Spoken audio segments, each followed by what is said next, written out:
opportunity for Charlotte off the set piece. It is going to be the man out of Poland. The shot, yes! And it's gone in. It's an Olympico. Yoshiki pulls it back. The shot and another goal. And look who's coming on. Ryan Romero. Here's Romero. Hit the shot, kid. Goal! For the city, for the crown.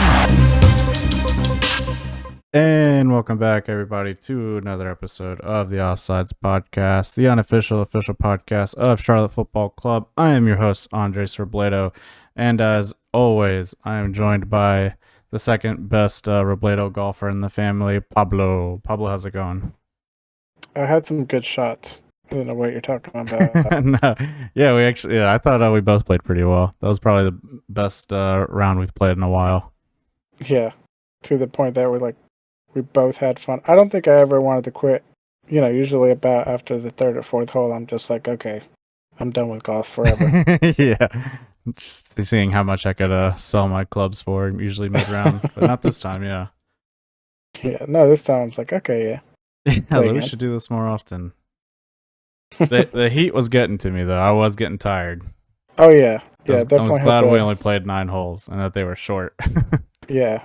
I'm glad we were able to park the cart in the shade for most of the time. Yeah, it made a huge difference. Yeah. But well, good. Yeah, at least that was a good part of the weekend. Yeah, I was gonna say, at least we had some fun. Let's jump into we'll be covering some of the bad part of the weekend in the episode, but we've got some news to cover. Busy week in MLS. Some new signings, some salty comments being made. The whole promotion relegation is coming back into the topic. So let's jump into it. The team to talk about right now is Inter Miami. Messi is officially signed to the team. Today is the 18th. He had his first training debut today with the team, and apparently there was over 200 journalists there. And people said usually there's only like one journalist or no journalist at their training sessions. So I'm sure the team is getting used to that. So what do you think now that he's official, now that it's real? The GOAT has arrived. It's official. They're boyfriend and girlfriend. I think I saw one comment out there that pretty much... Actually, no, it wasn't even a comment from a fan. It was, I think it was a commissioner of MLS, where he described Inter Miami as Messi's Miami, and I couldn't agree more. Like, he has completely taken over the newsreels, the team, The and staff. I think essentially, overall, he's going to take over MLS. Like, Yeah, he's probably going to be the next commissioner. that would be crazy. I'm kind of tired of the Messi talk, but that's what gets the likes. So Yeah. let's keep on talking about We're gonna have to him. get used to it. We'll probably talk about him every week. Get the clicks. Every season. Yeah. But I mean, it is incredible. Inter Miami is now like the third most followed sports team in the US on Instagram, I think it is. I think only like the Warriors and Lakers are ahead of them. They have more followers now, I saw, than like the Patriots and the Chiefs put together or something like that. Or no, it was the Cowboy and Chiefs, I think it was, put together. So, I mean, that's just an incredible amount of eyes he's bringing to the league, like just worldwide. I'm sure. Well, I wonder how people I wonder if you're overseas, is Apple still the only way you can watch MLS, or do they have their own thing elsewhere? But if not, I'm sure Apple is just like foaming at the mouth at how many people they're going to get to sign up to watch the rest of this league, and then moving forward as well. Just from a worldwide perspective.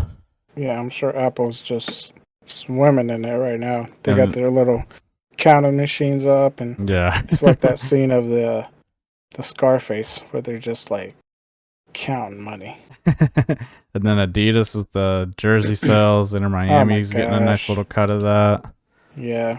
I did see a funny thing where you could pre-order the official Inter Miami Messi jersey, but I think some people said that the pre-orders aren't going to be delivered till like mid-November, so when like the season's probably going to be over. which if you think about it, is pretty smart because I'm sure there's still going to be people that buy it. And then in the off season, they'll come out with a new jersey, and then people will buy that one too. So nice little Everyone's double going dip to be there. buying that little Messi jersey. I think they're even going to start selling them at Publix. Yeah. He was here. This is the This checkout was the lane Messi Publix, used. yeah. He has his own parking spot now. It's just painted gold. Yeah. I even saw a clip of where like Messi made a left on red, which Yeah. I was like, dang, that could have been bad. Just like Florida's changing the however driving many laws for him. Yep. Yeah. The cop like basically escorted him through the light. Yeah, he's like, all right, we'll let this one go. Messi's just like throws money at him. Yeah. I mean, that's how they drive in South America, man. You've seen it firsthand down in Colombia. You just go whenever you think it's safe. Yeah, that's true. Yeah. You're like, I can make it. Yeah, exactly. Oh, man. But Messi wasn't the only big signing news for Inter Miami. They've also officially announced and revealed Sergio Busquets, which is crazy. I mean, one of the best defensive midfielders ever. And now they're going to be on the same team. Jordi Alba is supposedly going to be announced soon as well. And now there's even talks about Luis Suarez coming over and joining Inter Miami. So he's bringing the gang back together. What do you think of all that? I hope Suarez does not come.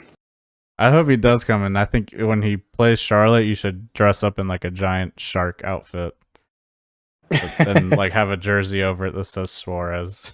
Yeah. Just get in the supporter section. The mouth. Yeah. Nom nom nom. I still don't like that guy, but I mean, he's bringing his whole squad over, you know? He's even got Tata, Argentinian coach, coming over. And then I saw their rumored, I didn't recognize any of the names. I think there's some young up and coming like Argentinian players, but saw that they were connected to him too. I was like, geez, he's just going to make this his own little personal team. Like, I got the proven talent to help carry me, and then I'm going to train the new talent too. Yeah. It really is just inner Messi FC now. Yeah, that's Messi's team. Yeah.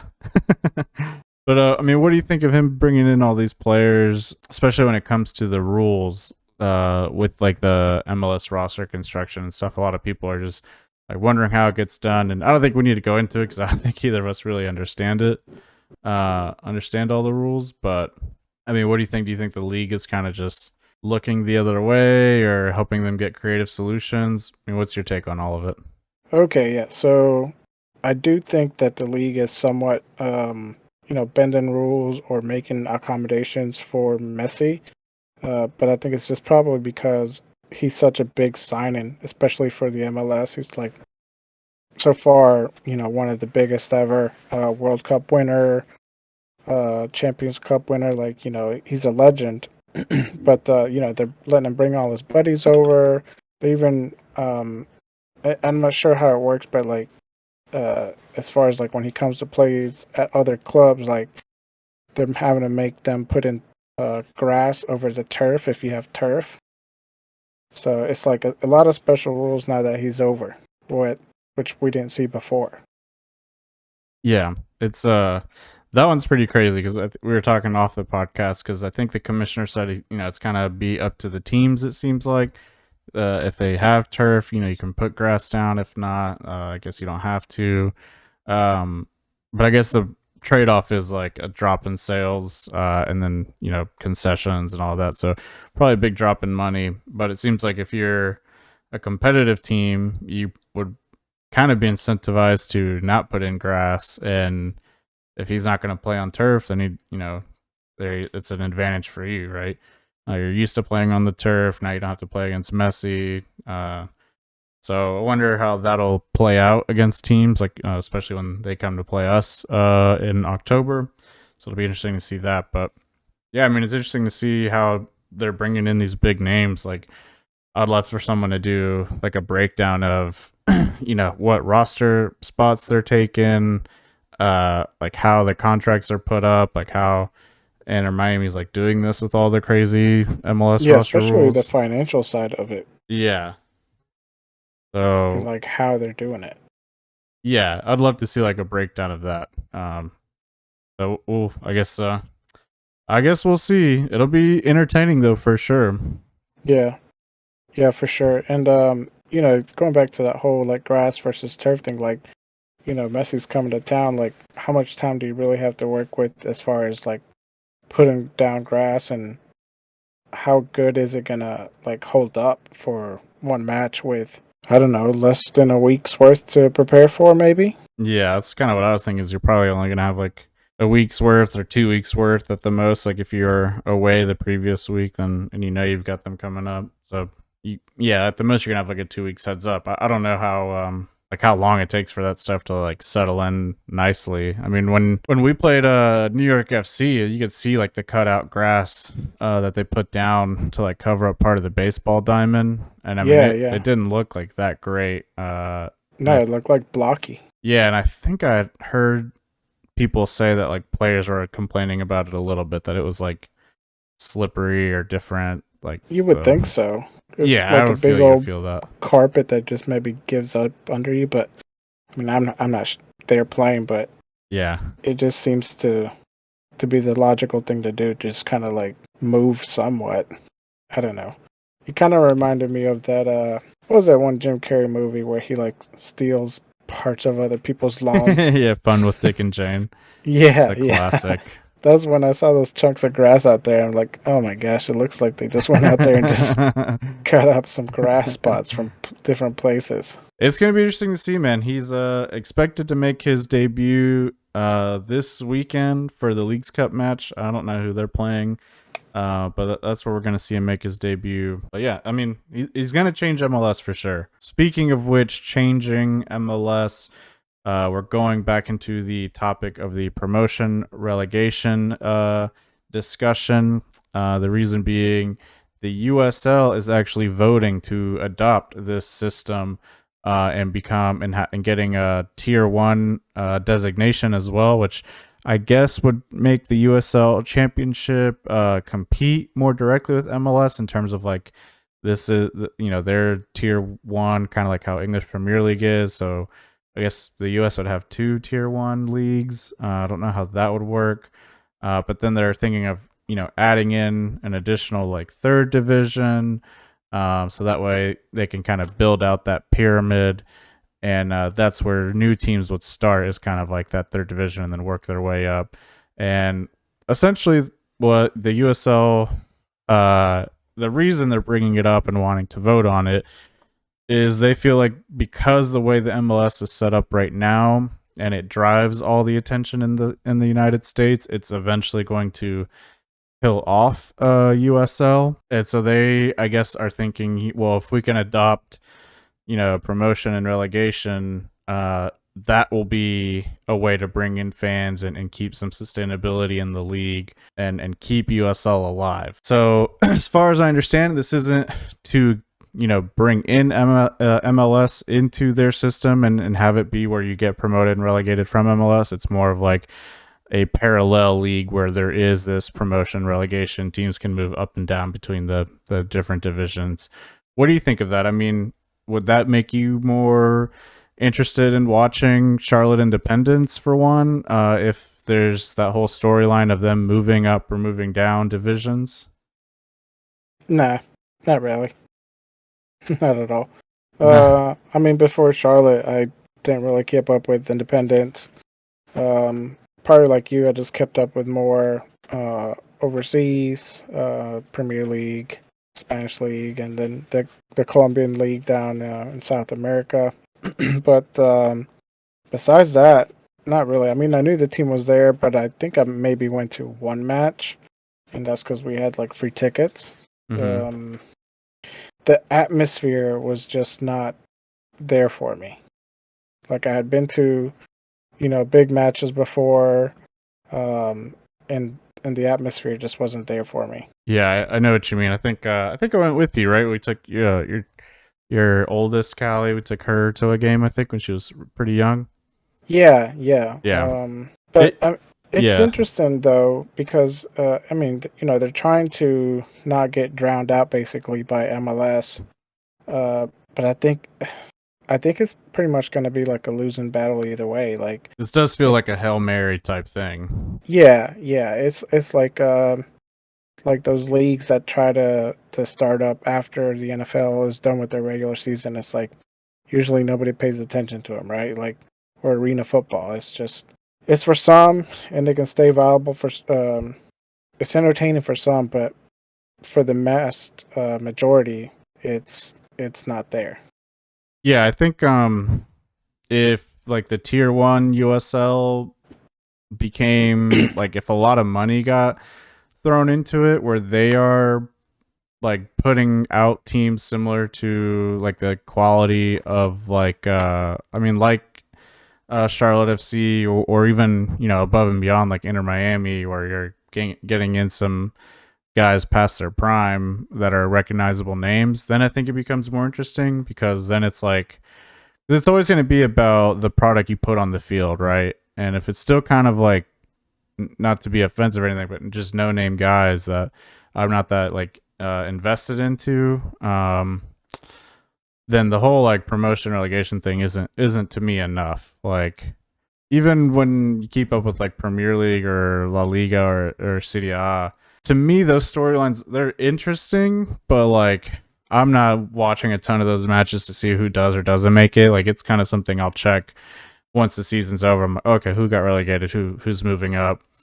To me, it's more again about like what players are actually playing in the league, and those are who I like to follow. Like what players are playing, how are they playing, like what are the storylines, what teams are like rivals. Great examples. Barcelona and Real Madrid. Pretty much everyone watches whenever they play because of like that storyline of how big of rivals there are. Even if you're not a fan of either team, Yeah, there's people tune history in to there. watch that. Yeah, exactly. So Hmm. until there's stuff like that, I don't think promotion and relegation is going to make a difference. And really, the only way you can build those storylines nowadays, since you aren't going to have like the hundreds of years of history and matches, and really to get eyeballs into it, so you can start developing that buy-in from fans, is going to be through like signing big name players and investing money in that way. So it would have to be a two-prong attack by the USL, I think. Set up the system, and then the teams that are in the tier 1 division, like maybe sit down with all the owners and be like, we need you guys to spend as much as possible, but bring in the biggest names as possible, which I think is going to be difficult. Yeah, I think you brought up a good point of just uh tracking player progress. Like which teams they start out with and where they end up going and how they do.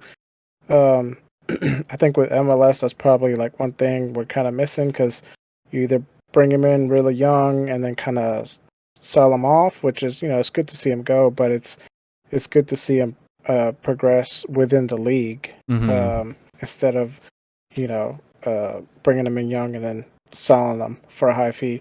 Or, as we've recently seen MLS do, is bringing them in after their glory days, basically.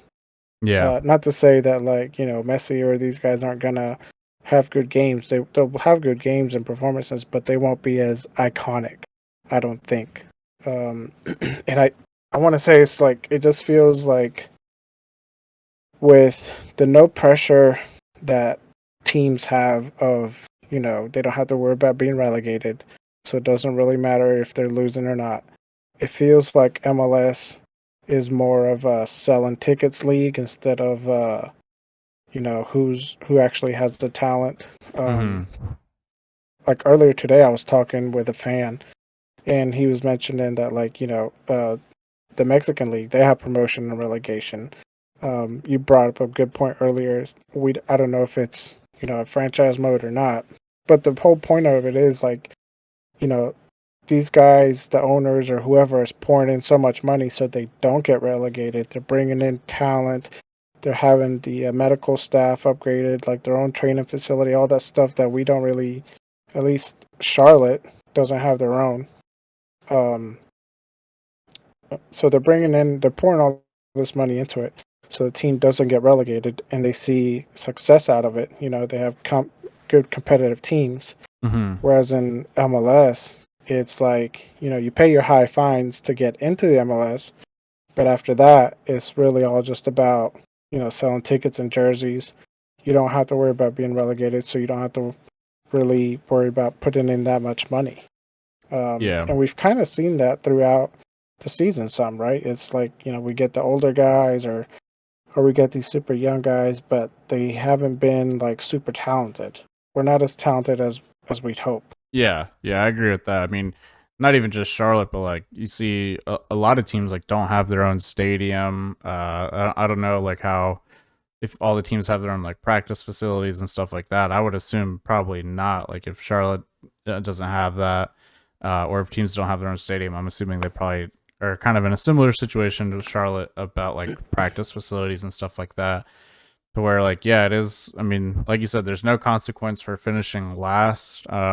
So why like put in all the investment to like try to prevent that when you're just going to start off in the same spot as the year prior? So I mean, I think we've talked about it before that like to me MLS does feel like it's more about the entertainment than like putting a high quality like product on the field. Yeah, just it's with about getting the like the TV contracts and just selling jerseys, and it's more entertainment than it is, talent. yeah, It seems that way. especially like when you look at Even the pace of play is a little slower. I didn't mean to cut you off, but it's like, when I've watched some of the Mexican league go up against MLS teams, um, their pace of play is much quicker, and yeah. I think we're really gonna see that in when we play Necaxa in this Leagues Cup. Yeah, I think so too. And I was also gonna say, like, just some of the rules that are set up, right? Just make it feel like it's more about the entertainment, like the playoff rules, like the rule changes they made this year to the playoffs feel like that, where they added where what is it, eighth and ninth now both make playoffs, but eighth and ninth do a best of three. Is that right? So it's kind of like that feels a little bit weird. Yeah, And yeah, then just to like the kind of roster hype it up. rules and all that stuff, like. Yeah, And there's some pros to it, right? Like because of the roster rules, there's definitely a lot more parity in MLS. Like anyone really can beat anyone on any given day. So it's not always like a guarantee that a certain team's gonna win. I feel like in MLS you definitely do see a lot more upsets or a lot closer matches. But again, it's like if there's no consequences to that, then it kind of doesn't matter. And again, if you're fighting, like everything's kind of fighting for playoffs, but like the bar to make playoffs is pretty low. You just have to be the top 9 in your conference. That's more than the top 0.5% because there's only, I think, 15 teams per conference. yeah, So I even think you're that's not right. super competitive. Like if it was like top 6 or something, I think that would be a lot more interesting.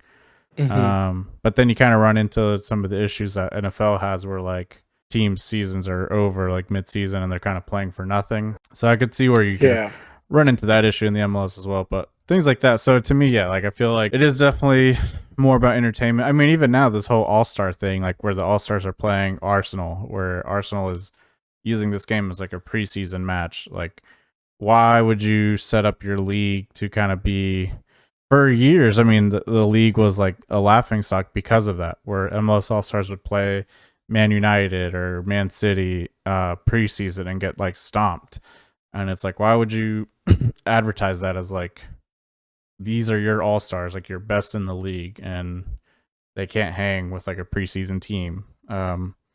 yeah, So yeah. They're going up against like a B squad or something like that, or just even some of the youth academy guys. yeah, so stuff like But that just kind of makes me feel like it's definitely more about entertainment and, like you said, like selling tickets, like getting yeah, eyeballs on TV and stuff like that. So for me, it's like, well, you either fix it to go the other way where it is a bit more competitive, and you loosen up some of the like roster rules and maybe make playoffs a bit harder to get into, or you do promotion relegation or something.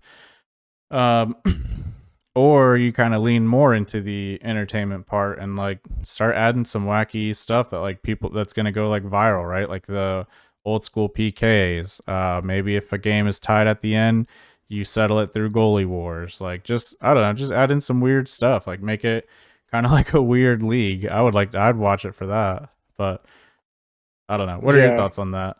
I mean, I don't know about bringing back those wacky scenarios as far as wars or the PKs, but I think I think the a relegation slash promotion system would. I think it could work in the MLS, and I think it could benefit teams as far as making sure that when you bring in talent, it's actually good talent that it's going to be there like for a couple seasons instead of just one or two. Um, because if a team gets relegated, then that's your team. You got to kind of watch them play these USL teams, and most likely they're gonna get promoted again. Yeah. Mm-hmm. Because that's just usually how it goes. A team gets relegated, they usually end up coming back. But that's another form of entertainment right there. It's just watching them crawl back and see how they do in the next season. Yeah. But I I think would you even mentioned it. Like Gareth Bale in an interview once said it. It was like there's no pressure when they lose games, so it yeah. was like odd for him. Yeah, there's like no So real consequences, I think is what he said. Like when you lose, it's just like, all right, well, I mean, we're gonna play again anyways. Like there's another game to look forward to or whatever, yeah, you know. yeah. So I think like if anything, the only ones that really feel pressure from it might be the the players as far as keeping their starting roles, or coaches if they want to keep their jobs. yeah. But it doesn't feel like it's too much. Like Latanzio, he had that post match interview this past Saturday after the loss, and I listened to it, and he seemed just like all like, hey, we'll kind of get him next time. We just got to be patient. Just the Yeah. whole same thing all over again. I was like, that's not how you should be feeling after this. Like you Yeah. should have like some. I would be mad. Like if Yeah. that was my take, just especially from last Saturday's performance. Yeah. Yeah. I agree. Let's move on to the next bit of news we got here. So it kind of seemed like out of the blue. I don't have the whole context for this comment, but the way it came across my timeline was pretty much just out of the blue where Ronaldo, I guess in a press conference or something, just said, hey, the Saudi League's better than the MLS. Clearly a like jab at Messi and their rivalry. And clearly, kind of saying he's Yeah. playing in the better league. And again, it feels a little bit like some insecurity or some difficulty dealing with being on the tail end of his career. So I think he just has to say something like this to probably even just for himself, right? Of like, no, I'm still like at the top, like Relatable. yeah, like, Yeah. and he was talking about like, look, I joined, and now look at all these other players joining. But Right. he joined Yeah. in the He's like, middle of the season because his team didn't want him anymore. right. Yeah. uh, That whole thing with him and Manchester United was just an ugly spiel that happened. The coach was, I think that's a horrible coach that they have right now. Um, but yeah, like the way those two split, especially with the history that Ronaldo had at Manchester United, the such a warm, huge greeting back that he got at the beginning of the season. Um, I mean, it's so crazy because they let go of Ronaldo. They don't. It's almost like Latanzio's out there coaching. Like he's putting Harry Maguire in, and he's benching Ronaldo. I'm like, what are you doing? yeah, This just, it doesn't make sense. Um, but yeah, what you said, I think maybe just like Ronaldo, he he feels like he's not in the spotlight, so he's got to like say something crazy just to like get that back on him. Because like ever since I don't know, heck, ever since the rumor started about Messi maybe coming over to Miami, like that's all anybody's been talking about. one And if then you now, like kind of compare it too, where yeah, like you said, all anyone could talk about it was Messi joining the MLS, and then he joins, and you have these big events. Like I think Apple TV said that the unveiling party of him, which I think they showed last night, the 17th or the 16th. Yeah, it was like in the billions. It was like 4 billion views or something. That's like literally half the world. And you compare that to like when Ronaldo joined the Saudi league. Like I don't really remember. Like I just saw a couple posts about it. yeah, and then you just kind of would see random clips from a game, and you're like, oh, he's playing already. Like it was not nearly as big as fanfare. Yeah, and then they're like, okay, now he's his team's in second place, but all you really see is more like media posts, but he definitely didn't get the full coverage that Messi has been getting. Like Messi's all over the news, Messi's all over Apple, he's all over any social media platform, and then Ronaldo's probably just like, I should have went with the MLS. I did see one, most likely fake news, but I did see one post out there that Ronaldo was in talks with LAFC. So fingers crossed. I think it's a rumor you started. Was it? Maybe I know. I think there were some people asking Top in 90 if we were gonna sign James Rodriguez, and I like to think I started that rumor on Twitter. So well, that'd be another good one. But then also, Ronaldo was saying that like Saudi league is better, but I mean, it's in comparison to MLS. I don't. It's maybe caliber of talent. They're probably about the same. MLS might be a little bit better, just like of former players that they have now. Yeah. But I think in regards to like entertainment value and TV contracts, tickets, and jersey sales and all that, MLS clearly has them beat. Yeah, I mean, I don't even know like any of the teams in that Saudi league. Right, yeah. I don't even really know the team he plays for. I just know that they're yellow. Yeah. Yeah. Yeah. That's a good Christmas present, by the way. Little Ronaldo jersey. Well, let's see if we can get that through customs. No, but I don't know how good the you don't see it Saudi like Arabia relationship is. Let's get it through another country. Yeah. No, but what do you think on his comments of like, is it actually his backup or his like backing up that that the league is better is like, look at all these players coming, but it's like all guys that are past their prime. Yeah, exactly. It's kind of like what MLS used to do. I mean, it still does, like obviously, but it's just like, yeah, Saudi Arabia throws like the bag at these guys, but it's all guys like past their prime that were like either free agents or had like a month left on their contract or a year left on their contract, something like that. It's not really too many like in their prime guys or up and coming guys. Right. And you could argue MLS is the same way. Yeah, exactly what I was just gonna say. I was like, I am a huge Ronaldo fan. I still think he's probably better than him. A lot of people are going to disagree, but that's just how I've always seen him. But I honestly think that he's just jealous right now that the spotlight's on Messi, and then look what Messi did, and look at all the players he's bringing over, and Ronaldo's like, I did that too, and he's not getting the coverage for it, and it's just like somebody else just kind of did it better. Yeah. What was the other thing I was gonna say? Oh, and the thing I was gonna say is, the Saudi league is kind of like doing the MLS strategy, but kind of bigger and with a lot more money than MLS has ever done it. Of like, let's get these big name stars who are on their way out or past their prime to kind of get eyeballs onto the league. Do you think like obviously like Inter Miami's kind of doing that right now? A lot of MLS teams, or at least the big MLS teams, seem to still kind of do that. Like LAFC last year with Gareth Bale. MLS has done it for a long time now. Yeah, a lot of guys have come over. Their first big one was probably Beckham, and then I know Henri went to Red Bulls. Then Ibrahimovic to Galaxy. And besides those guys, there was also Valderrama. He played in MLS. I don't Way think. back in the day.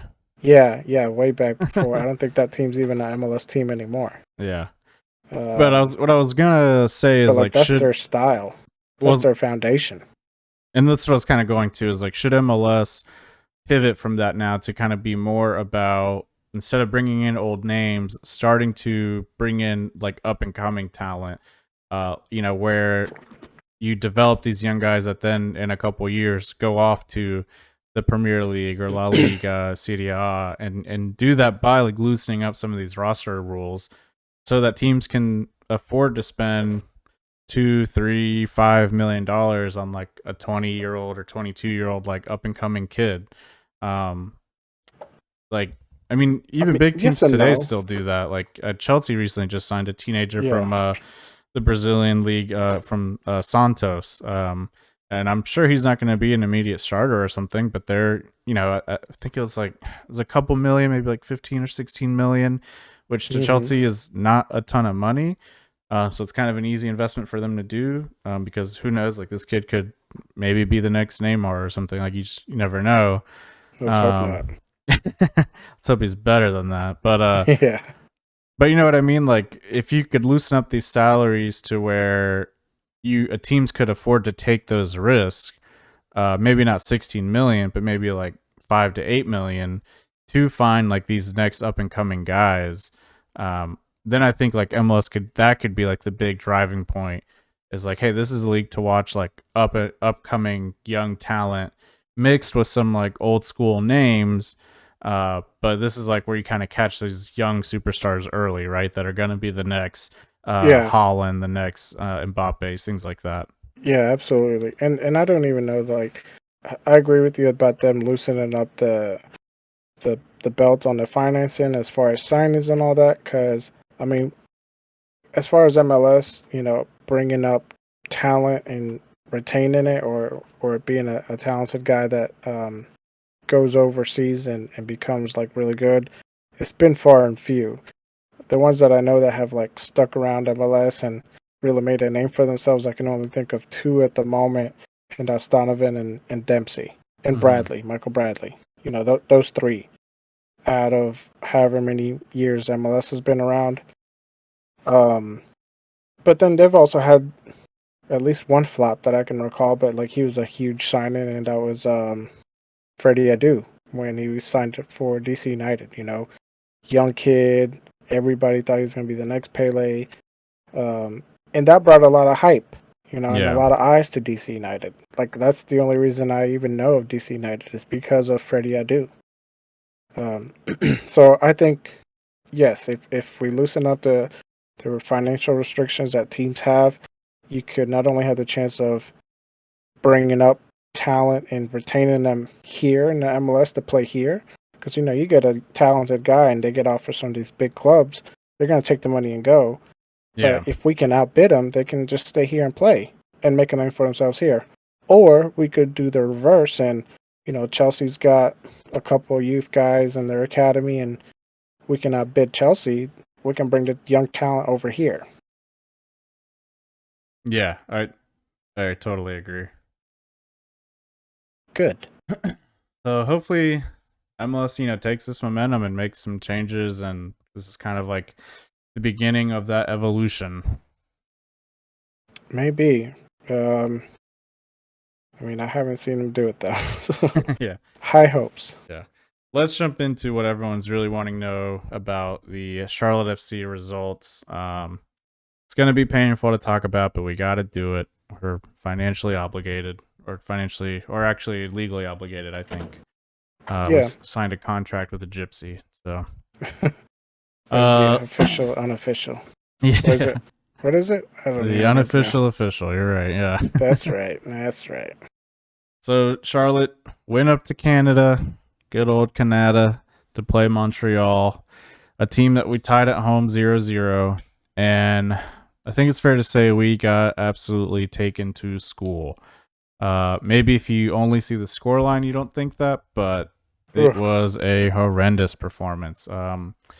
Even Ashley Westwood himself said it looked like a high school team playing. That they couldn't get any of the fundamentals down, and it felt like that, man. It felt like they couldn't put 2-3 passes together, couldn't get out of their own half, couldn't defend, and by like the 70th, 80th minute, it looked like a lot of those guys kind of gave up. I think we tried counting for a little bit, like how many passes they could connect, and it was just like it never got past 2. 3. Yeah, it was just like it's easier if we don't count. Yeah. So what do you want to cover first in this match? Well, we did have the debut of Andrew Privet, which hopefully he, just like everybody else on the squad, had an off night, because I was not too impressed. There's a couple of, Charlotte pages out there that had the post of, Andrew Privet debut, and being the troll that I am, I was just like, Crown Legacy bound.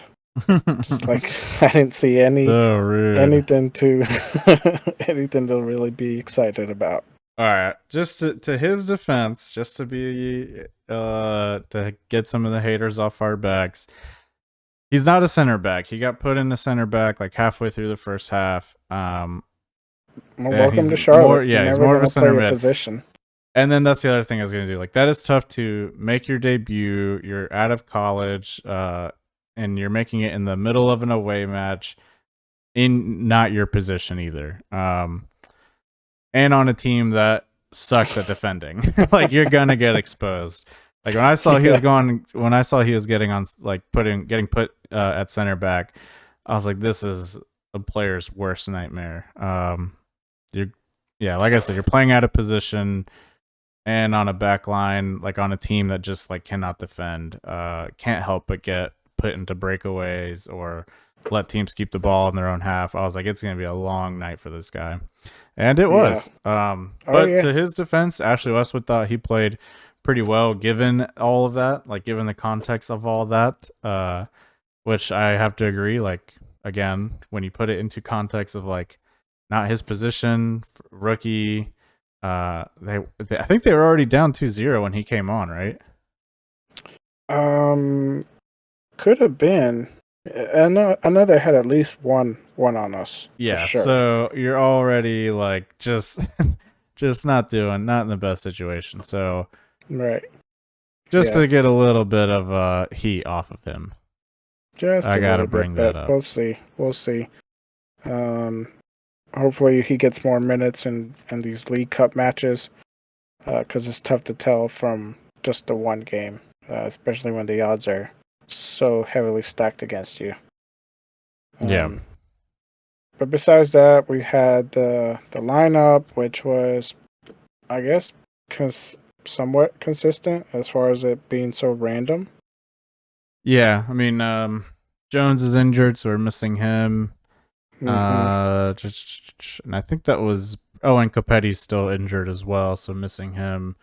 Yep. So yeah, I mean, on paper it looked like a decent. Injured? No, I think he ended up playing in the second half, like the last 10 minutes or something. Yeah, don't know why he's not starting. Don't know why Bender's not starting. The Latanzio policy: you play well, you get sent to the bench.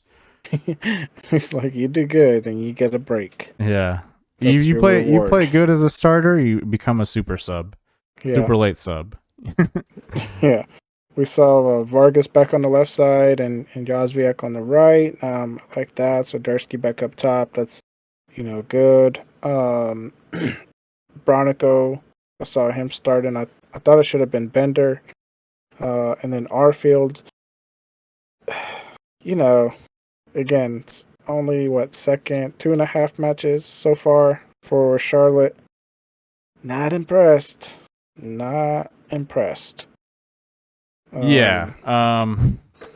It's hard to say still because it's early, but it's not super impressed there. But honestly, it's probably easier to say who had a good game this past Saturday, and that was most likely Westwood. He seemed like be the only one trying out there. I was gonna ask you, who would you say? Honestly, it's got to be Westwood. All right, I have a It's hands second down name. Westwood. I have a second name, and I know it's gonna trigger you. But It's I Vargas, thought, I know. no. Unfortunately, Don't no. say Bronico. No, not him either. Okay. It's gonna really. Don't even say You're Burn. gonna get fired up when I say it. But I Who? thought Byrne had a good game. Oh my gosh. I thought he was the only other guy beside Westwood that made passes and got into the other team's half. No, yeah, you're right. I hate to say it, but he was like the only one out there making Like him and somewhat passes and then making runs, and it's just like nobody even looking at him when he's making the runs. One, just because he looks like a 5-year-old that took the remote and is running away. He is. I mean, he seems short on TV. I do wonder how tall he is. 5'11". Wow, he towers over me. What? He looks tiny though. 5'11", huh? Maybe with cleats on. Yeah. But no, yeah, he had a better game. Yeah. Than usual. And that's not saying much because like everyone has such a crappy game and like such a bad game. Yeah, but he just had like his regular game. Yeah. Yeah. Which is usually crappy.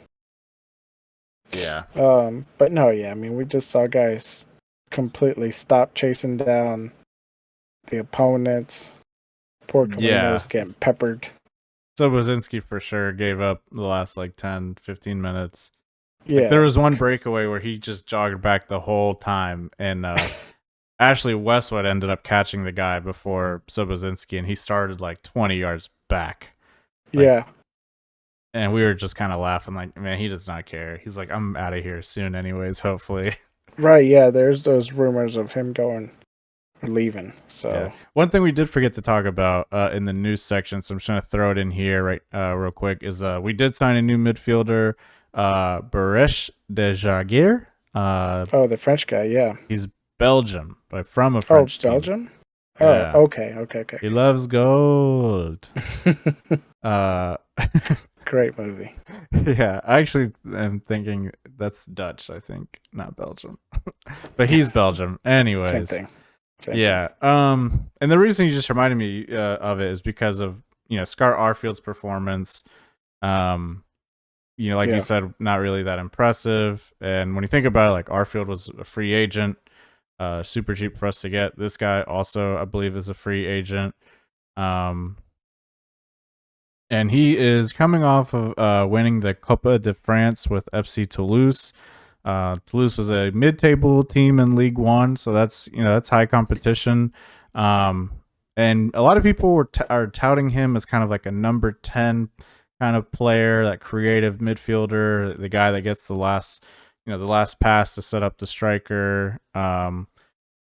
And I gotta be honest, I haven't looked too much into him, but just from the press release, his stats don't really jump out at me that much. 30 appearances, 4 goals, and 1 assist.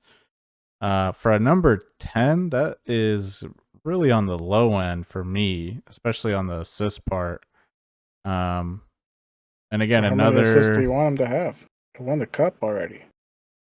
It's all about yeah, but if you're a playmaker, I would expect you to have more than 1 assist. That one is what won him the cup. I guess so. But again, another 32-year-old midfielder. Yeah. And again, in a position where I kind of feel like it's already bloated. I think a lot of people feel that way. Yes, yeah. We're seeing where Charlotte's like bidding on some left backs, and I'm just like, that's what we really need to be throwing money at. Yeah.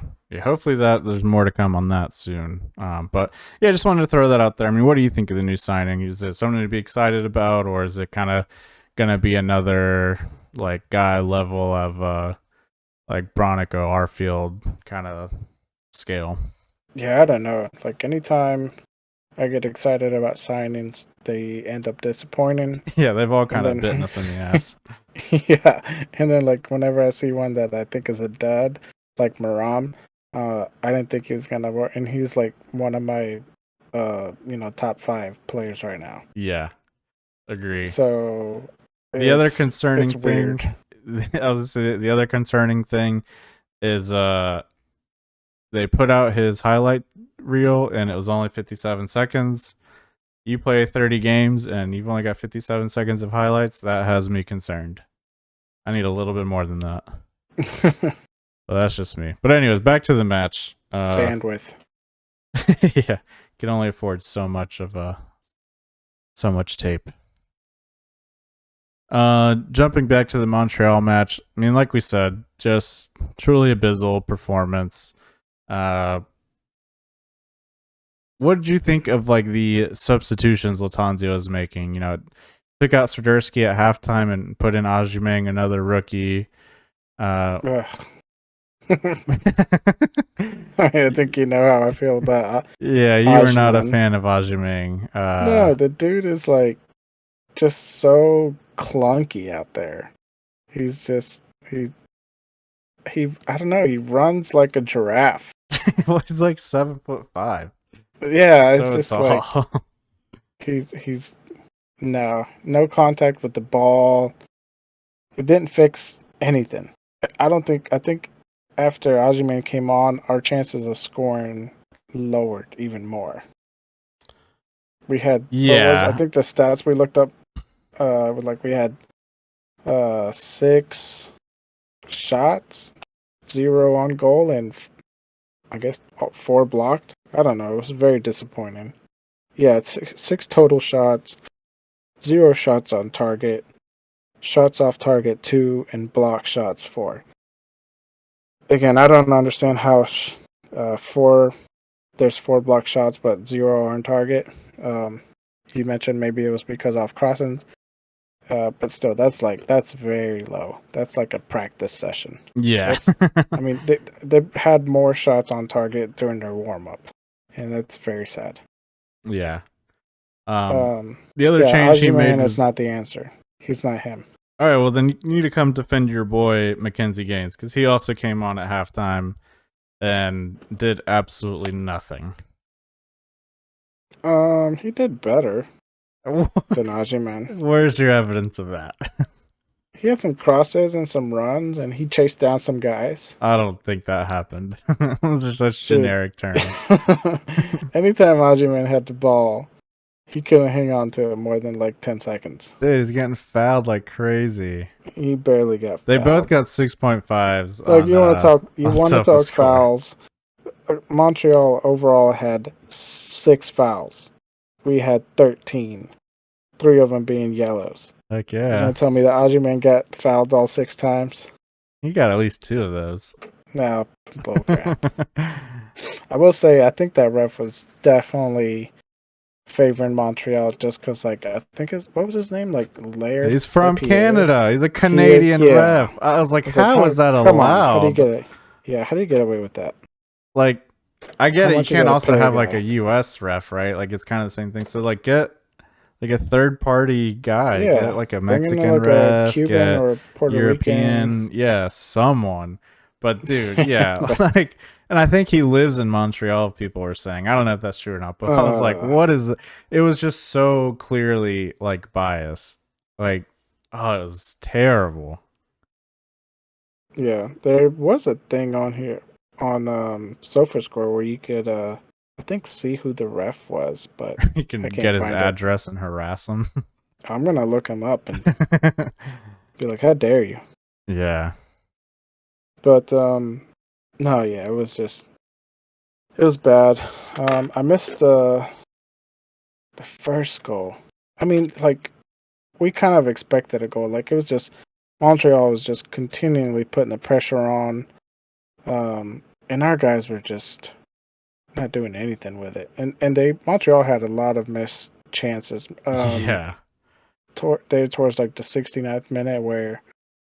And I'm looking on the highlight right here where Duke, that number 10, just missed a wide open shot. And yes, I mean, I'm glad he missed it, but man, Yeah, it could have been they had so a lot many worse. chances. Yeah. One thing we Yeah. didn't even mention was that Montreal was like scoreless in their previous like 4 games or 5 games. Yeah. Which when I heard that, I was like, that is not making me feel any better. I was like, like for sure we're gonna lose now. Yeah, because somebody's got to score. Yeah. What'd you think of Kalina's performance? Especially, I guess, really only on like the only questionable part I had was like that second goal. I felt like he should have come out, and even the announcers during it were a bit like curious as to why he didn't come out. Like he had the time to kind of come out and cause some pressure or try to head the ball away or something. And it has me wondering, do you think it's because of the back injury? Like, is he a bit tentative to No, he probably wish he would have gotten a back injury after this game. He's like, I don't want to play no more. but no, I mean, like, I think we had before Montreal, he went down real hard on that Cincinnati game. Yeah. And he didn't seem fazed by it at all. So I don't think he's hesitant about, re-injuring the back, but I think it was one of those like Super Bowl Cam Newton moments where like he kind of half went in and changed his mind real quick and came back out. I think that's all it was. It was just like a moment of hesitation and just fight or flight mode. And dude, he should have gone for the Higuita and Scorpion kicked it. Yeah, he should have just full up, go for the entertainment aspect. We're not competitive. Yeah, both cleats up. Do some crazy stuff. Dive through it, Superman, close fist. All I'm saying is Fuchs would have took the red. He would have taken that guy out. Put Fuchs back in. Seriously. Is there anything else you want to talk about during this game? Or... I was going to, to your comment as far as like Kalina, I think he had an average performance. Charlotte, on average, has been letting 2 goals in per match, and that's how many we let in this match. So, God. And he had a fair amount of blocks. I will give him that. I will also say a lot of them were straight at him. I don't care. It's still, I don't care. Like he had an average match. Yeah. I don't know that Marks would have done any better. Yeah.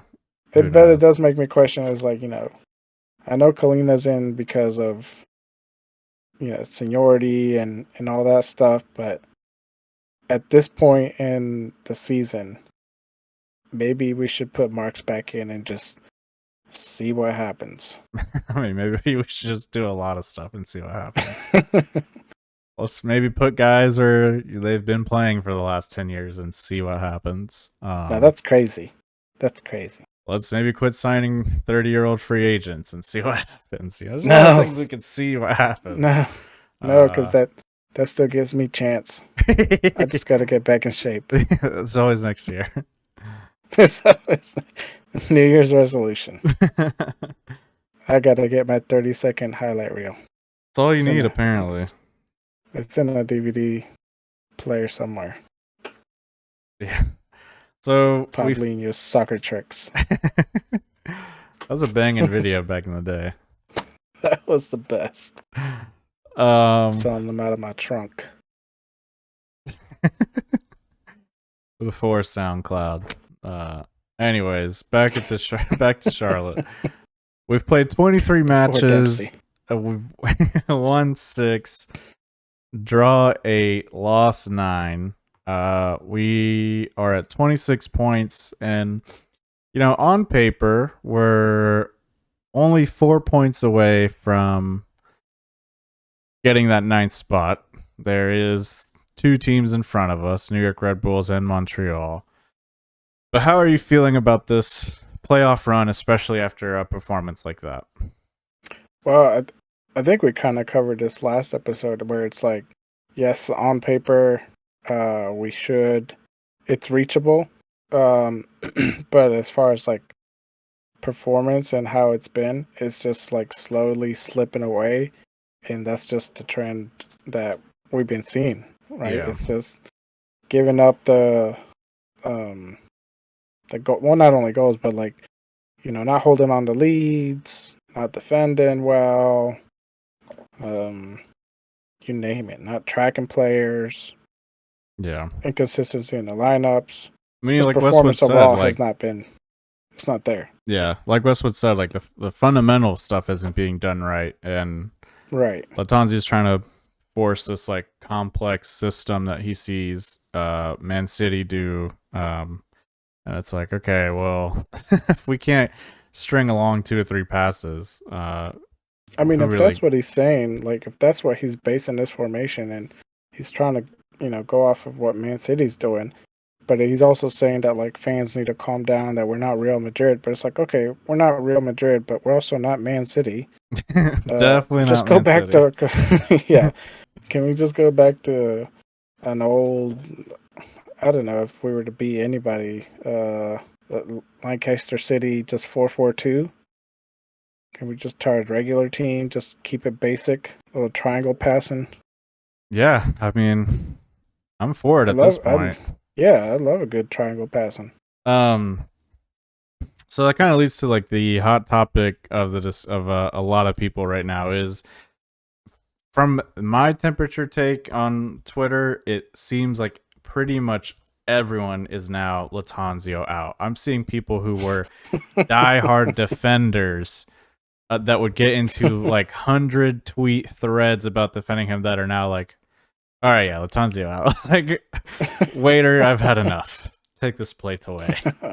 What do you think? I mean, is it time, or do you still just want to see him ride out the season and then? No, Because you've been a big it proponent out. of even season 2.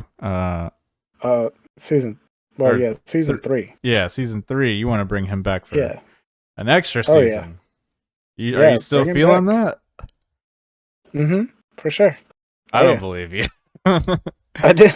You do not Because really if he think starts this guy doing should bad be. next season, no, if he starts doing bad next season, I'm gonna ride that Latanzio out wave hard. Real, like, you gotta give him the full third season, but I'm gonna Better turn bring out things the gamer around. glove and troll. Oh yeah, I'm gonna be such a hater. We're And at this point, I never mean, gonna we're get so far. the interview players. Yeah. They're never letting us At this point, backstage. we're so far in the hole that it's just like it's more entertaining to see what he is gonna do next week than like to try to figure out what the new coach is gonna be. Like, okay, if we get a new coach and he like loses, and I was like, okay, well, he's just figuring it out, and it'll be the same excuses we gave Latanzio when he was starting to do bad. But like, if we just hang on to Latanzio and he just Latanzio's it, then it's like, yeah, we kind of knew that was gonna happen. Like, what did we expect? Yeah. I thought some people brought up a good point. I'd like to get your take on this of like, let him go now and put in a new coach to use this Leagues Cup as a preseason. And I think it sounds time. Yeah, that's what I was gonna say. I think it sounds good on paper, but you are only guaranteed 2 games, and then you have like a month off, which is a decent amount of time. But you're not going to be playing any games. Like in preseason, they played like 4 or 5 games. Right. And it's also like, I don't think I mean, they literally play in 3 days. I don't think they have anyone that could line up for the job anyways. So like, while I think it's like on paper a decent idea, I think it's like a little too late. Yeah. I mean, there's still some season left. Most likely it's, we're not gonna make it, but I'm kind of like I'm like Michael Scott betting him against the housing market. I think he's gonna pull it through, man. I think he's gonna surprise us all. I don't know the real character's name in that movie, but you know what I'm talking about. Oh, in The Big Short. Yeah. Yeah. Okay. I was like, what? Michael Scott in the house? Yeah, I see. I was like, I don't remember that episode of The What's Office. his name? No, it's Steve Carell. Yeah. I see Steve Carell in anything. I just take Michael Scott. But yeah, he's like the guy on The Big Short. Yeah, I love that movie. The It's one of my housing favorite market. movies. That is a good movie. I like when he But screams anyways, at no, that yeah, I waitress think for Latanzio. no reason. We're talking. It's like, Jesus. Anyways, That's what Latanzio is. yeah, dude, he looks. We're drawing the names out of the hat for the lineup. He looks so pissed at these press conferences. Like, I need to watch like his first one at the beginning of the season and watch it now, because I feel like he has just gone like, he's like, I hate this job. I hate these fans. I hate these reporters. I hate this city. He's like, this used to be fun. This place used to be cool. He walks around the city mad, chewing gum and spitting it out, hoping people step on it. Yeah. Oh man. No, I agree. I think Just let him ride it out. I do think they're gonna give him the rest of the season, and I put someone. Actually, I want to pull it up because it's kind of cool to be included in this group of people. I think it was. Give me a second. Twitter's It's Ben Bender. loading. Okay, let's see. Shout out at @levelup_Luke. He included us with a bunch of other Charlotte FC podcasts that are much bigger and more successful than us. So it was cool to be included in that group. Never. But he said, the season's officially over. What are we going to do as fans to set up the club for success? You're not voices screaming into the void. People that matter sometimes listen. Again, I think that's directed at everyone else but us. But nice to see that people are thinking of us, and that's what matters. But Thanks, Mom and Dad. yeah, you guys matter. But I think what I replied back was proud. what I replied back was essentially something like, "Listen, I think it's gonna get a lot worse before it gets better. I don't think he's gonna get fired. In fact, I think he might get like half a season next season also to like turn things around." MLS is going to do what MLS or just any Americans do when there's a problem. It's just throw money at it. Yeah. He's going to get more money out of this. Because I could see that being his defense of like, I just need another transfer window. Like, give me this. Because like, if you think about it, right? Like, he's got this summer transfer window, but he's like, we can't, I think it was, I forget who it was, someone that works in the Charlotte FC like scouting department or like the department that signs players has said that like the reason we are forced to sign like these free agents and not really spend money is because we still have Nuno Santos and Andre Shinashiki on the books. And so like it affects our salary cap, and again with all these stupid roster rules, basically like our hands are like tied behind our back, or at least one hand is. So we're like kind of at a handicap. Really. I Because mean, they're still in our books, and let's put them back in the lineups. I mean, that is an idea. As controversial as it might be, you want to make That's playoffs or something not? that Tanzio would do. Nah, he won't do that. He'll die on that hill. No. I don't think he'll do it. Yeah. No, he won't go back. Nah. Tenants don't do that. But he should. Yeah, That but would be- like I could That could totally be like our biggest unveilings yet. we just re-unveil them. New signings. Yeah. Well, not really new, but we haven't used them in a while. They're back. I don't think those guys would want to play either. I think they would trick them and then just score a bunch of own goals. What'd you say? Yeah. I said Shinashinsky would be playing with an ankle monitor. It's terrible. Yeah. But he's like, nah, you're not going out to Canada to play. You're not going anywhere. Can't leave the county. Home games sleep only. in the stadium. But anyways, what I was saying is like I could see that being like the defense that the front office gives, right? And it's like, all right, we're like, yeah, this season was a bust, but it was because of a bunch of stuff like out of his control, which is kind of true, somewhat. Well, and that's like what the excuses we gave him pretty much last season, right? It's like, well, yeah. Mars gone, and he's got all these crappy players he's got to deal with, and he's slowly fading them out. And look how he's turned around the team, and just give him the transfer window, blah blah blah. And then the season started. And we got Kopetti. It's just one piece of gum after the other we've been stepping on. That was gonna be my other counterpoint. Was like, if you do bring him on and you do like say all this transfer window stuff, and it's like, we're gonna spend big in this next transfer window and like get in players that he needs. I have very little faith that whatever his name is, Zernetta or whatever, the director of the front office guy, whatever he is, can actually get like the right players, because we spent $6 million on Kopetti, we've gotten 4 goals, and he's missed a couple games that we've looked better without him. Although we did look extremely terrible this past weekend, I don't think we've like looked that much better with him in the lineup. I think it's safe to say he's kind of been a bust, and when you watch him play, it does feel like he does not want to be here. So Yeah, just by his facial expressions alone. yeah.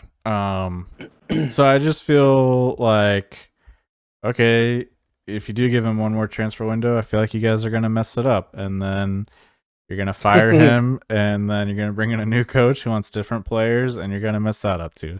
I don't know, but like I said, I think it's gonna. Unfortunately, I think it's gonna get worse before it gets better.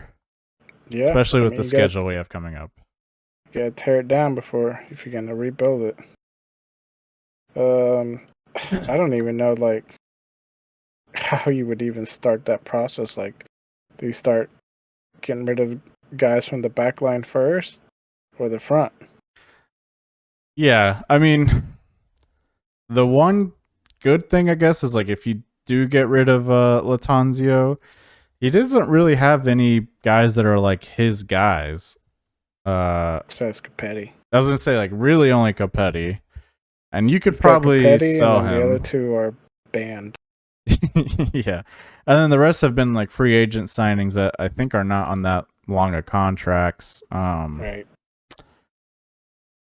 Yeah, I mean, the only one that has really truly worked out for us was Maram. Or Yeah. Maram, whatever. But that's because like that dude knows every team's game plan. he's played for them all. Yeah. Yeah, we used to So- run this one back in my day. Yeah. So I know. Yeah, I was that's really probably- hoping he played for Montreal. I was like, well, if he played for them, he's probably going to score. yeah. Yep. Not Uh, gonna happen. I don't know. It's just it's hard to just don't bring any more midfielders. Like that's it. Stop Just bringing try a in different old position. midfielders. Yeah. How about a new goalie? Yeah, seriously. Okay, and this is going to be my second point of like my counter argument to the whole like transfer window and stuff out of his control. There's a lot of stuff in his control that he has sucked at. Yes. Lineups, tactics, Yes. the Yes. inability to adapt and change. Yes. All of that stuff I think is in his control. And I think he's doing a pretty bad job of it. Yeah, I agree. You know, the inconsistency with especially lineups. Because that's how you build the team chemistry. It's horrible. You know. Oh, and I just feel like the lineups and the whole like system thing, Yeah. like every week it's just like the guys need time, they need to resilient. Like there's always some excuse, and it's like, dude, we've played 23 games. yeah. How about you try something new? Like we keep just doing the same thing every time. It's just like he's like, I really do need to work on a new formation. Nah, I'll do it next week. Yeah, he's a Copy and paste. procrastinator. Yeah. He's like, oh, thank God we have a month off. No, actually, we played 2 games this month. Ah, son of a, just do the same thing. Chat GPT the lineup. Yeah. Throw him out there. He's just like, I'm just gonna watch Netflix and lay in bed, not think about it. I was gonna watch Guardiola interviews and shave my head. Maybe that's what he needs to do. I think his hairline has gone back some since he Yeah, I'm started telling with you, us. he looks a bit more bitter. He's gotten less hair and more veins. He definitely has a lot of anger behind his eyes. Like this last press conference, I really felt that I was like, this guy is pissed. Yeah. But anyways, any closing thoughts on that? We've kind of rambled a little bit. No, no, I'm still very optimistic. I think Latanzio's he's gonna surprise us all, and then everyone's gonna be like, "Yeah, I knew Latanzio it." Third season, yeah, pretty much. I was never there all lost along. faith. And I was Suck it, losers. yeah, pretty much. And I'm gonna be one of them. Yeah, same. Slowly.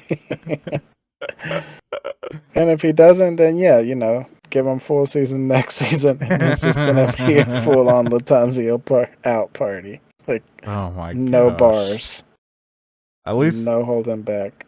if I'm you're gonna not be a like season Kramer. ticket holder, at least tickets will probably get cheaper or easier to come by. Doubtful. Very doubtful.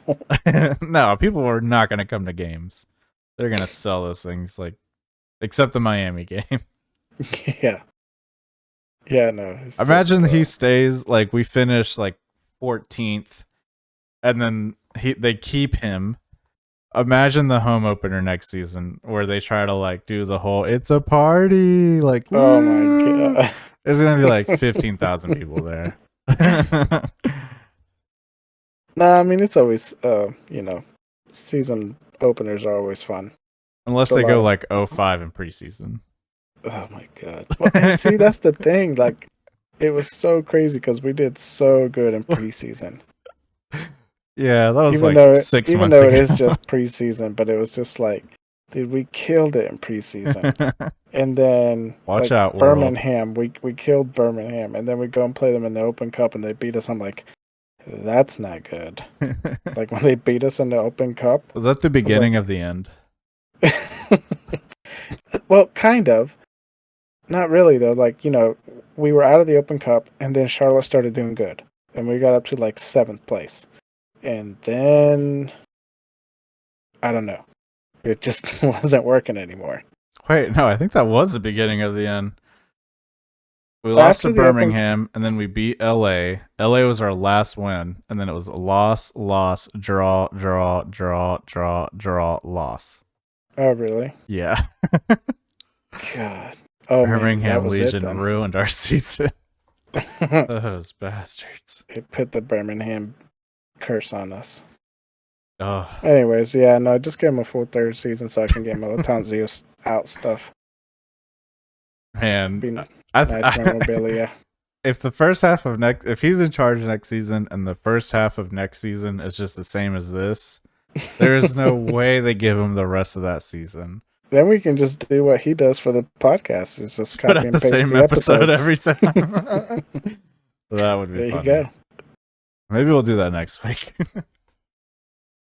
Yeah, we'll just have our recordings, and if we have a guest on, we'll just let them try to hop in when they can. But we won't be there. Wherever you find dead space, just talk. Yeah, I'll edit it in somehow. I don't know. All right. Yeah. we'll leave it up to Latanzio. Let's move on to the Leagues Cup. So MLS is taking a break.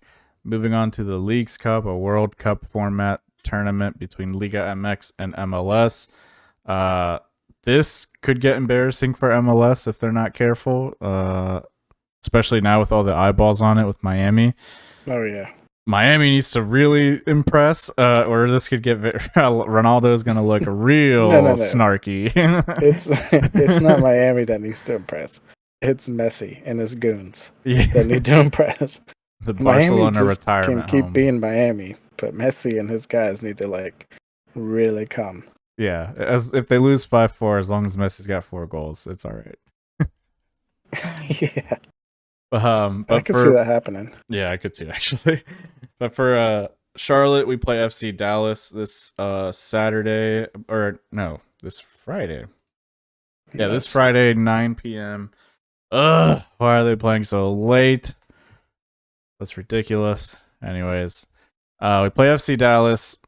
I feel like that game could go either way, but we're probably gonna lose. Well, so they say that MLS is taking a break. I get that MLS is taking a break for the season, but is it like are our main guys gonna be taking a break? Like, are we gonna be putting in some of our B squad guys and let our main guys rest in hopes for coming back rested, or are we gonna try to win this thing? I don't know. What you're saying it's makes it's a not lot really of a break. It's like these guys, let's say you move on past the group stage, that's a whole lot of soccer to play in a very short span of time. Yeah, and then you're right back at 4 more matches. Yeah, and then you're at the season starts up again. Yeah, I just want to look up when the final is compared to when It doesn't play. last very long, which is what's crazy. Oh yeah, the final's the 19th. I mean, Charlotte has a game the 20th, so I don't know how that's gonna work out, but It's not. I guess whoever made the schedule was like, they're not making it to the final. They're literally just trying to sell tickets. Yeah, I don't know. I mean, I'm only really looking forward to the Necaxa game. That's the only one I had on my calendar. Yeah, I'm not really expecting us to play more than 2 matches, so I don't really care who they put out. They could put out the whole Crown Legacy team. I don't care at this Yeah, point. let's put Brian in. That would be sick. That would be nice. Yeah. Keep Ajiman out. No, that's terrible. Or maybe Ajiman plays better with Legacy. He scores pretty much every time he plays Legacy. But There you go. I've mentioned before, like, I wouldn't get too hyped on attackers on lower leagues because I think attacking in a lower league is easier than defending at a higher league. Like, I think there's a bigger jump up in that, if that makes any sense. That's what you got to tell yourself. No, seriously, I think like he's it's not harder him. to defend against like these top level guys than it is like the lower. Ajiman's not the answer. Hate to tell you. No, he's the truth. He's gonna be a superstar. The answer. Superstar. Yeah, I mean, so on we'll the play topic Dallas, of we'll that, play Necaxa, and that's about it. are you wanting to see the first team for both these games, or would you rather them like? I want to see the first team for the Necaxa game. So do you want to see them make it out of the group stage, or would you prefer like just crash out and? Get some time off? I always want Charlotte to make it as far as they can. I don't know. You bring up For a good sure. point of like that's a lot of games. Yeah, that's like one thing. Like they, everybody says MLS is taking a break, but not really. Like Yeah. the season is taking a break, but those players still got to play. And if they win, they got to play more. Well, that's what I'm saying. I'd almost So, like, rather them not play starters, crash out, and then try to make that playoff push. Right, because I think the winners of the tournament, they get to go straight to the what is it? The CONCACAF tournament? The CONCACAF Champions League, yeah. They go Yeah, I think they go straight into the knockout rounds. Right. So like, LAFC, they're already in the tournament. So I could see them, putting in their B players. But like Charlotte, like if you want to make that tournament, you got to really give it your all. Yeah, or you do it if that's their goal. Or you do it through playoffs and like trying to win the cup. No. But They're trying to take the rainbow road here. That's what Latanzio is going to do. Dude, imagine like he saved all his actual good tactics and lineups for this. He's like, all right, guys, no one's expecting us. Like, we're going to underdog this. We're going to make a run. We're going to win. We're in it. That would be incredible. Can't fire me now. But, oh, yes, we can. I mean, I want to see Charlotte try, their hardest, but at what cost? At what cost? I don't want to see the full starters against Dallas. Honestly, I just want to see them against Necaxa. And that's about it. No, I think that makes sense. I don't think Charlotte, if I'm being honest with myself, I don't think Charlotte will make it past the group stage. I do. Dallas is a very tough team right now. And I think just any Mexican team that plays us is going to completely dominate us. Because those guys are just nonstop. Especially with our faster defense. pace.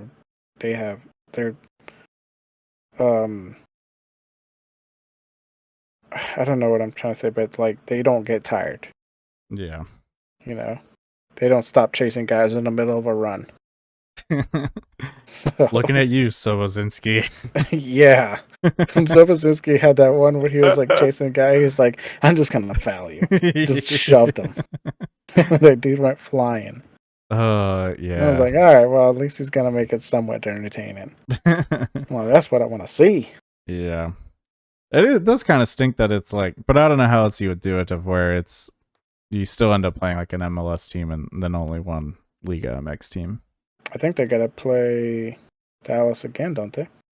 Or is it just the 2 games? I think it's just the 2 games. Okay, yeah, it's good enough. Which I'm assuming, like I think we talked about this before, surely they did the math on like how this works out. Yeah, they did the scheduling so good. Yeah. So right by the next to playoffs. In the middle of the heat. That Wow, there's heat. all the Canadian smoke coming down. It is so hazy outside. Dude, it's been crazy here in Charlotte. It's like a fog. Yeah. Oh, it's terrible. But yeah. Let's wrap this bad boy up. Any Yeah, last let's do it. last comments? No, I think that's a lot of people are wanting to see Messi make his debut. I still don't think this will be it. If he does, it's gonna be like some. No, late it's minutes. confirmed. He's playing against I think they play at Atlas. Oh yeah. Yeah, I think it's Okay, confirmed well he's then. playing the 21st. He's making his debut. Are you gonna watch it? Probably not. Yeah, I'm in that same boat.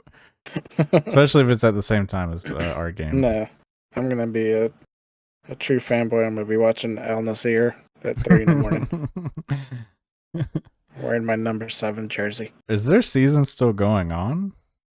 Yeah, I think they're gonna pay him all that money and not It's play. a year-round season. He's Playing like every Michael Jordan weekend.